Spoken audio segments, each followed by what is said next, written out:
नमस्कार, आप सभी का स्वागत है हमारे उस खास कार्यक्रम समस्या और समाधान में। देश के सामने बहुत सारे सवाल हैं, समाज के सामने बहुत सारे सवाल मुंह बाए खड़े हुए हैं और हम बहस के जरिए, सोच के जरिए उनका समाधान निकालने की कोशिश कर रहे हैं और इसीलिए ये खास कार्यक्रम।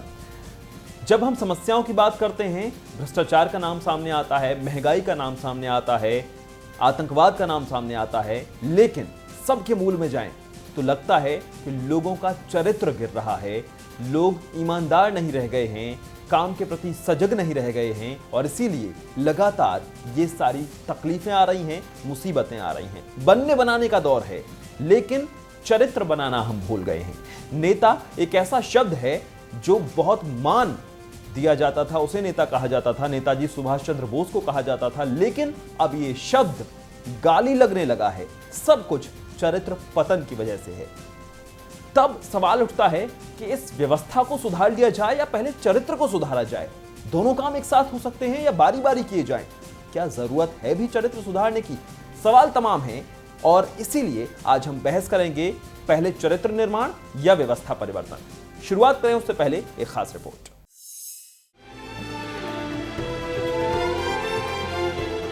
हर देश और हर समाज किसी न किसी सरकार के साए में जी रहा है।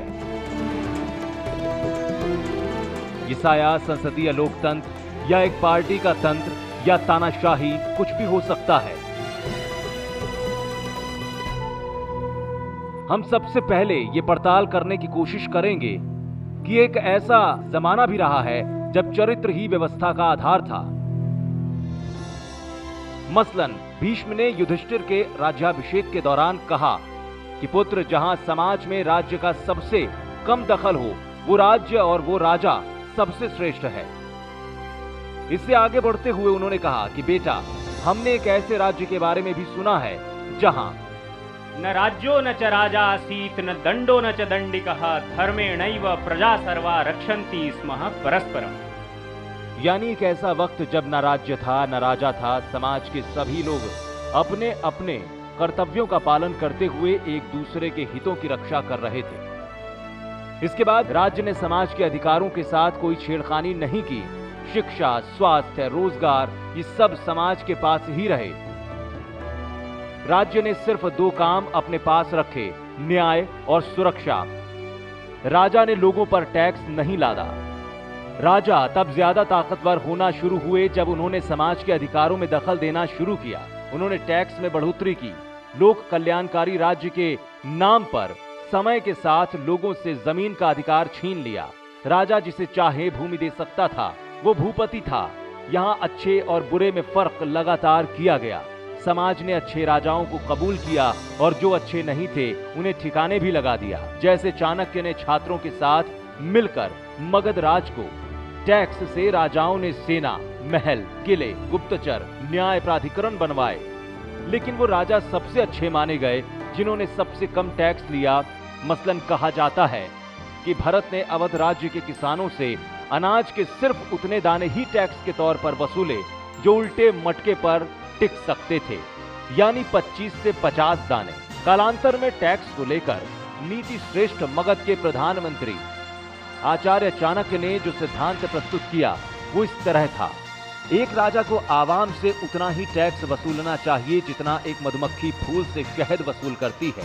यानी फूल की खूबसूरती और खुशबू पर मधुमक्खी के शहद लेने के बावजूद जिस तरह से कोई फर्क नहीं पड़ता, उसी तरह से जनता को ये महसूस तक न हो कि उससे टैक्स लिया गया है।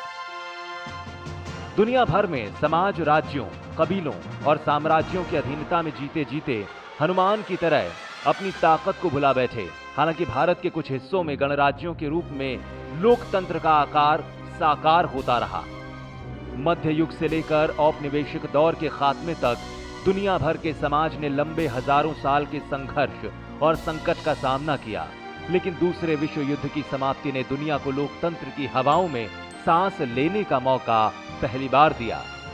भारत सरीखे देश में आजादी के बाद आवाम पहले छोटे राजाओं से मुक्त हुई, लेकिन वो दिल्ली में आकर फंस गई।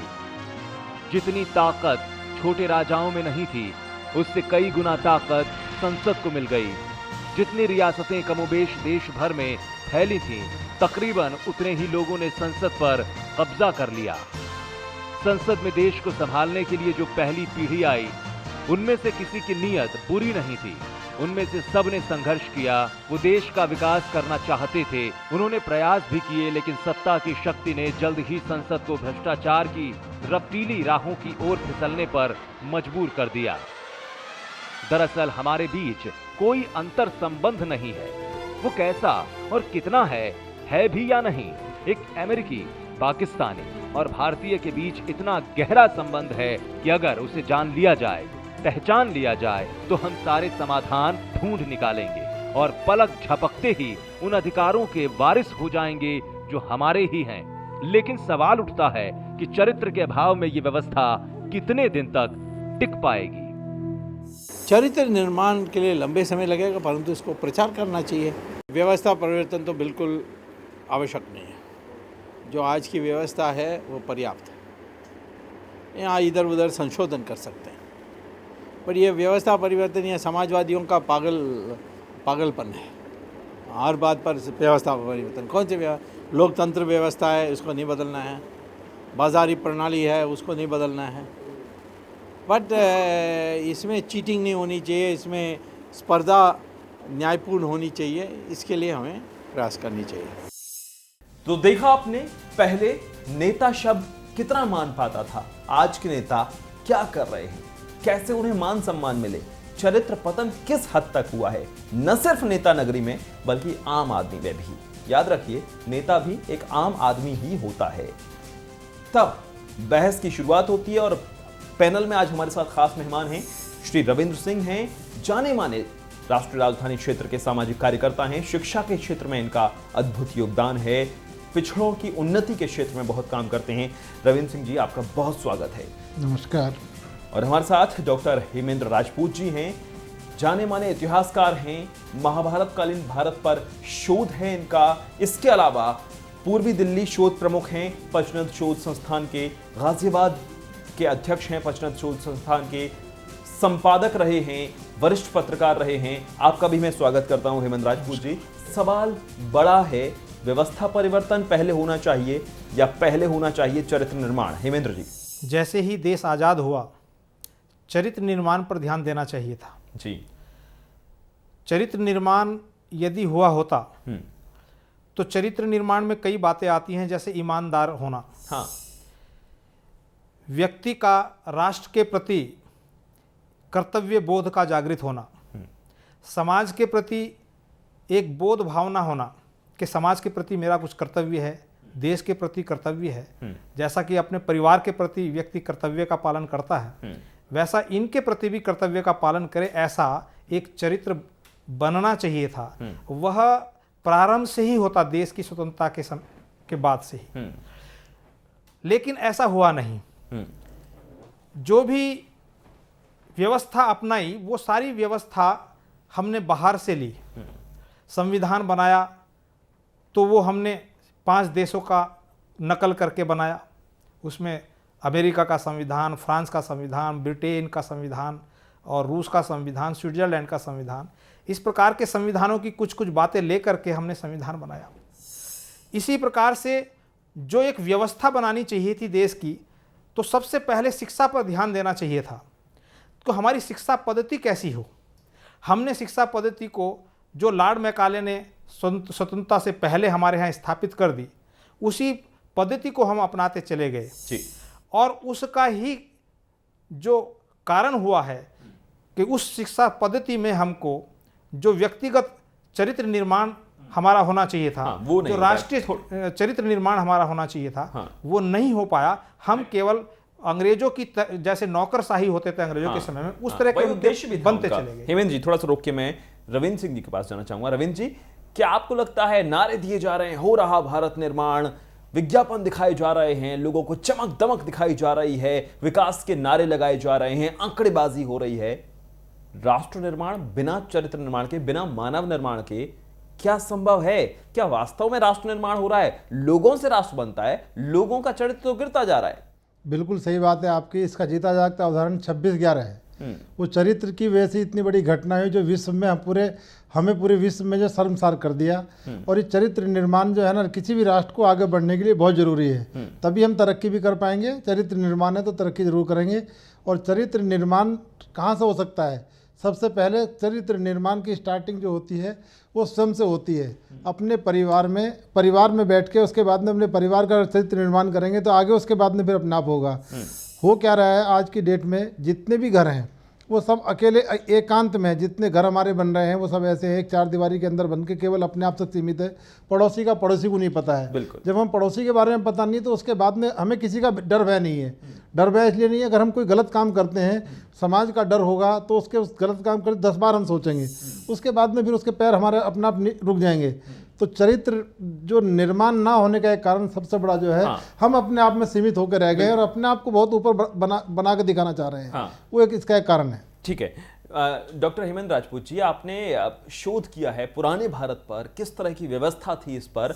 मैं ये जानना चाहता हूं, समाज से जो टूटन हो रही है, एक डर होता था समाज का, एक सामाजिक प्रक्रिया के तहत रहते थे, कुछ गलत करने से पहले कानून का डर हो, उससे पहले समाज का डर होता था, लोग क्या कहेंगे, वो डर टूट गया है। बिल्कुल ठीक है, हमने अपने इतिहास की तरफ देखा ही नहीं।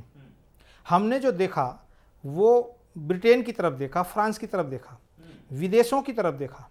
अगर हम अपने भारत को भारत के चश्मे से देखते और भारत को समझने का प्रयास करते कि भारत में भी तो प्राचीन काल में अच्छी शासन व्यवस्थाएं थी और समाज का पूर्ण डर था। आज तो कानून का भी डर नहीं है, उस समय समाज का इतना डर था कि कोई हमें उंगली ना हमारे ऊपर उठा दे, और छोटी सी कोई उंगली भी अगर उठती थी तो व्यक्ति बड़ा लज्जित होता था, अपना अपमान महसूस करता था। अगर छोटी सी भी गलती होती थी समाज उसको धिक्कारता था। अब तो भरी संसद धिक्कारती है और बड़ी बेशर्मी से खड़े होकर कहते हैं कि मैं इस्तीफा नहीं दूंगा। यही स्थिति बनती जा रही है, क्योंकि हमने जो कुछ सीखा, जो कुछ किया, वो आयात किया बाहर से, बाहर की संस्कृति से। अगर हमने अपने को देखा होता झांक करके कि भाई हमारे यहाँ शासन व्यवस्था क्या हमने कभी चाणक्य को देखा, क्या हमने चंद्रगुप्त मौर्य को देखने का प्रयास किया, क्या हमने विक्रमादित्य को देखने का प्रयास किया, क्या हमने युधिष्ठिर को उसने कैसे शासन व्यवस्था चलाई उसको देखने का प्रयास किया, क्या राम राज्य की कल्पना जो महात्मा गांधी करते थे, महात्मा गांधी ने जो एक संकेत दिया था कि जो सरकार हमारी स्वतंत्रता के बाद आए वो राम राज्य स्थापित करे, क्या वो राम के राज्य को हमने समझने का प्रयास किया? उस तरफ हमने देखा ही नहीं। हमने देखा तो विदेशों में ब्रिटेन के लॉर्ड्स ने कैसे शासन व्यवस्था चलाई, ब्रिटेन में गवर्नर्स कैसे शासन व्यवस्था चलाते थे, फ्रांस की क्रांति हुई तो फ्रांस की क्रांति के बाद वहाँ कैसे व्यवस्था परिवर्तन हुई, जर्मन में कैसे व्यवस्था परिवर्तन हुई, विदेशों में हमने देखा, अमेरिकन क्रांति आई तो अमेरिका में व्यवस्था कैसे परिवर्तित। ऐसी क्रांतियों को देख करके अपने यहाँ हमने परिवर्तन करने का प्रयास किया जो हमारे देश की परिस्थिति, काल परिस्थिति के अनुकूल नहीं था। अपने देश की काल परिस्थिति को समझ करके हमको शासन व्यवस्था स्थापित करनी चाहिए थी, तो इसमें हम देश को ठीक दिशा में ले जाते। और सबसे पहला काम था कि देश को ठीक व्यवस्था में ले जाने वाले कौन होंगे, वह नेतृत्व कहाँ से आएगा? वह नेतृत्व हमारा शिक्षालय से आएगा। आश्रम व्यवस्था थी पहले, उसमें उस प्रकार की व्यवस्था थी, सिखाया जाता था। आज वो व्यवस्था खत्म हो गई। तो विद्यालयों में हमने उस प्रकार की शिक्षा दी ही नहीं, नैतिकता के उदाहरण नहीं दिए। लाल बहादुर शास्त्री का उदाहरण देना चाहिए था। डॉक्टर भीमराव अंबेडकर पहले कानून मंत्री हुए, उन्होंने अपने जीवन को कैसे प्रस्तुत किया, कितनी ईमानदारी उन्होंने अपने जीवन में दिखाई और उन्होंने राष्ट्र को सर्वोपरि माना। यहाँ तक कि उनको अगर कुछ जीवन में परिवर्तित करना पड़ा तो उन्होंने बौद्ध धर्म स्वीकार किया, सामाजिक बुराइयों को देखते हुए भी। उनके उदाहरण रखने चाहिए थे। इस प्रकार के हमारे देश के अंदर इतने महापुरुष हुए हैं, उन महापुरुषों को, बच्चों को, छोटे छोटे उन शिशुओं को यदि हम उनको सिखाते तो उनके अंदर वो ग्राह्यता होती, वो संस्कार पड़ता और आगे जीवन में वो आगे ठीक ईमानदारी से काम करते। क्या आपको लगता है कि पुरानी बातों को, पुराने हमारे जो नेतृत्व में बड़े लोग रहे हैं, पुराने जो हीरो हैं हमारे, उनकी बातें बताने से लोगों पर फर्क पड़ेगा, बच्चों पर फर्क पड़ेगा? नया जमाना है, नई पीढ़ी है, पुराने रागों को कब तक गाया जाए? देखो, इतिहास हमें क्या सिखाता है? इतिहास इसीलिए हमें पढ़ाया जाता है कि किस आदमी ने किस वजह से इतनी तरक्की की और किस वजह से हमारा शासन व्यवस्था ठीक चली। उस वजह से इतिहास, जो पुराने आदमी है, इतिहास की जरूरत हमें इसलिए तो पड़ी। इतिहास कोई आविष्कार तो नहीं करता, उसका पढ़ाने का एक मूल कारण यही है कि हमारे जो महापुरुष थे उनकी जो चरित्र था उनका किस तरह का था और किस तरह से उन्होंने राष्ट्र निर्माण का काम किया और राष्ट्र निर्माण को अपने देश को वो किस तरह से आगे बढ़ा के लेके गए, किन परिस्थितियों में निकल के, जबकि उस टाइम इतनी सुविधाएं भी नहीं थी जितनी आज की डेट में है। उन्होंने अपने आप उसके अपने चरित्र के बल पे ही उस चीज़ को आगे बढ़ाया और उसके बाद में हमारा देश जो है सोने की चिड़िया कहलाता था और आज भी उसका नाम था, पर अब नहीं है। डॉक्टर हेमेंद्र राजपूत जी, चरित्र निर्माण की हम बात कर रहे हैं, लेकिन व्यवस्था परिवर्तन की बात अगर की जाए, क्या सिर्फ सत्ता को बदल दिया जाए, एक पार्टी की सरकार की जगह दूसरी पार्टी की सरकार आ जाए, एक विचार की सरकार की जगह दूसरी विचार की सरकार आ जाए, यही व्यवस्था परिवर्तन है क्या? भारत के अंदर लोकतंत्र है। जब राजतंत्र होता था तब दूसरी व्यवस्था थी, लेकिन लोकतंत्र में जनता ने सरकार बनानी है, जनता ने अपने प्रतिनिधि चुनकर भेजने हैं, वही सरकार बनाएंगे आगे चलकर। लेकिन उसमें समाज के अंदर जो उस प्रकार के लोग आने चाहिए थे, उन्होंने यदि भारतीय पद्धति को समझा होता, उन्होंने जो समझा वो अंग्रेजी शासनकाल के अंदर वो अंग्रेजी व्यवस्था को समझा। हमारे यहाँ उन्होंने नहीं देखा कि भाई युधिष्ठिर के राष्ट्रीय यज्ञ में, युधिष्ठिर ने इंद्रप्रस्थ में दिल्ली के अंदर ही राष्ट्रीय यज्ञ किया, उसमें नारद मुनि आए। नारद मुनि को उस समय में प्रख्यात पत्रकार भी कहा जाता था और प्रख्यात राजनीतिक विद्वान भी कहा जाता था। पहला प्रश्न उन्होंने किया है युधिष्ठिर से कि क्या आपके राज्य में सभी कृषक संतुष्ट हैं? दूसरा प्रश्न किया, क्या आपके राज्य में सभी श्रमिक शूद्र संतुष्ट हैं? अब ये दो प्रश्न इस बात को इंगित कर रहे हैं कि राजनीतिक व्यवस्था में या राजतंत्र व्यवस्था में, सुशासन व्यवस्था में किसका ध्यान विशेष कर देना है। क्या देश की आज़ादी के बाद हमने किसानों का ध्यान दिया? क्या हमने श्रमिकों का या उन दलितों का ध्यान दिया? हमने उस तरफ ध्यान नहीं दिया। हम फ्रांस की औद्योगिक क्रांति और ब्रिटेन की औद्योगिक क्रांति और अमेरिकन औद्योगिक क्रांति की नकल करके औद्योगिक क्रांति की तरफ बढ़ते चले गए। हमने अगर व्यवस्था ठीक स्थापित करनी थी तो भारत कृषि प्रधान देश था, कृषि प्रधान औद्योगिक व्यवस्था स्थापित करनी चाहिए थी।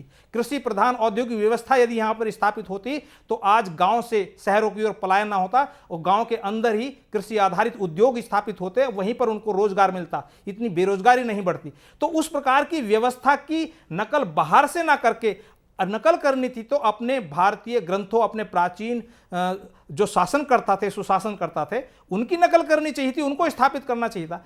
कुछ आधुनिकीकरण में हमको कुछ लेना था, सीखते बाहर से कुछ सीखना था तो उसको भी स्थापित करते, लेकिन अपने को भूलकर, अपने स्वाभिमान को भूलकर हम नकल करते चले गए और देश को दलदल में धकेल दिया और उसी से भ्रष्टाचार फैला। इस नकल से बड़ा घाटा हुआ है। हमारे जो मौलिक चिंतन था उसे हम भूलते चले गए। जगत गुरु कहलाते थे, दुनिया को ज्ञान बांटते थे, लेकिन अब खुद नकल करने लग गए। ठीक बात है ये, लेकिन रविंद्र सिंह जी, बार बार बात आ रही है कि नेतृत्व चाहिए, कोई अगुवा चाहिए। अगर लोगों के चरित्र पतन हो रहा है तो समझाने वाला चाहिए, घर से शुरुआत हो जाए। लेकिन सवाल तभी उठता है, इस देश में कम से कम हर गली मोहल्ले में ऐसे समझाने वाले हैं। बहुत सारे साधु संत हैं जो सिर्फ अच्छी बातें ही करते हैं, जो हमेशा सबको समझाते हैं कि बढ़िया अपना चरित्र रखिए, भगवान का नाम लीजिए, बुरे काम मत कीजिए और कोई कमी नहीं है। इतना किसी देश में शायद हो, लेकिन ज्यों-ज्यों दवा की मर्ज बढ़ता गया, जितने ज्यादा हैं समझाने वाले उतना ज्यादा चरित्र पतन होता जा रहा है। इंडेक्स देखें विश्व बैंक का तो हमारी क्रेडिट रेटिंग घटती जा रही है। अगर भ्रष्टाचार इकाइयों को देखें तो हमारी जो भरोसा है वैश्विक जगत में वो कम होता जा रहा है। हमारी यही विडंबना है कि सब कुछ होते हुए भी हमारे पास में कुछ नहीं है।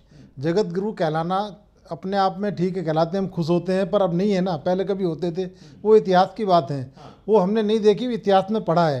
पर उसे चीज़ करने के लिए जो हमारी जो गवर्नमेंट व्यवस्थाएं हैं उन व्यवस्थाओं को हमें ठीक करना पड़ेगा। और जो भी गलत आदमी है, जो समाज है, उन्हें चुन के ना भेजें, वो जो ठीक आदमी है वो चुन के भेजें। सही बात है, समाज को आगे बढ़ाना चाहिए, किसी पार्टी, पक्ष, विचारधारा इसको आगे ना बढ़ाया जाए।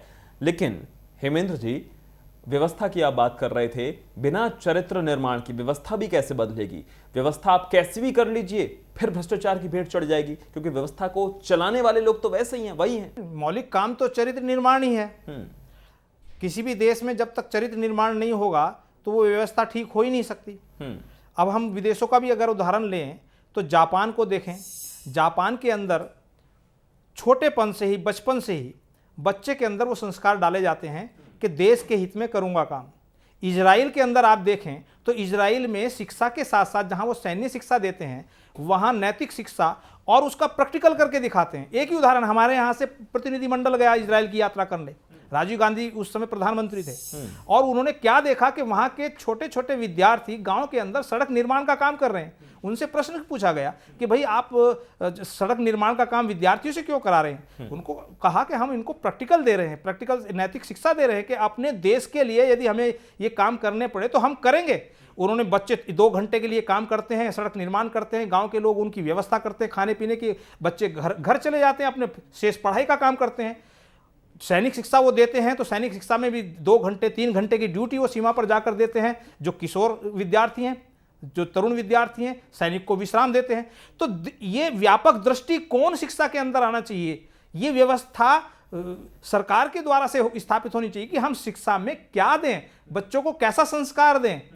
हम उदाहरण वो काटते चले जा रहे हैं, जो महापुरुषों के उदाहरण, जिन्होंने अपने जीवन के उदाहरण रखे, उनको हम काटते। छत्रपति शिवाजी का उदाहरण रखना चाहिए, खंडोवर लाल का उदाहरण है। इतने उदाहरण हमारे इतिहास के अंदर भरे पड़े हैं। उनके उदाहरण बच्चों को यदि दिए जाते और उनको प्रैक्टिकल कराया था। मैंने खुद स्वयं एक स्कूल में देखा, वहाँ के स्कूल के अंदर एक व्यवस्था थी कि एक चाय का जो मयूर जग होता है उसके अंदर चाय भरकर रख दी, और उसमें एक सामने एक थाली रख दी, और एक केवल उसमें एक पत्र चिपकाया गया कि एक कप चाय लें और उसका मूल्य इस थाली में रखें। वहाँ कोई शिक्षक नहीं था, बच्चे लाइन से आ रहे थे, चाय का जो मूल्य था थाली में रख रहे थे। और ये क्या शिक्षा दी जा रही थी?